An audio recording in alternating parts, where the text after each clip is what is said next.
てるように見えた。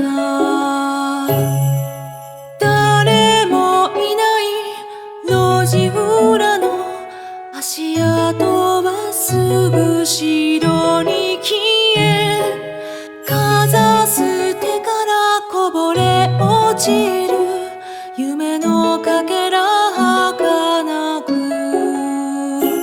憎しみ宿す瞳に映る少女は泣いてるの。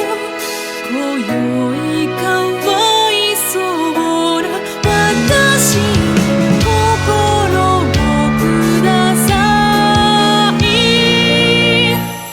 冷たい海のような細いよりつむぶらの吐いたく、擦り切れたこの身を温まる。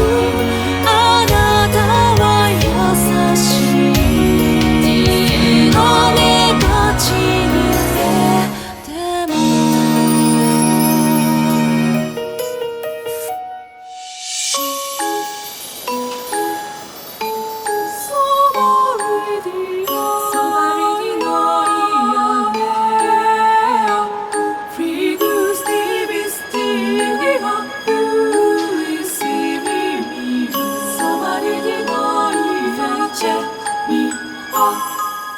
甘い音が鳴ってる棘に目をつむり、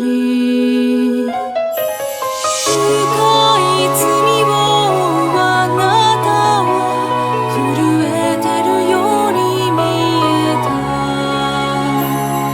触れ合っても届かない空回る大地に落ちて、かわいそうな私にあなたをください。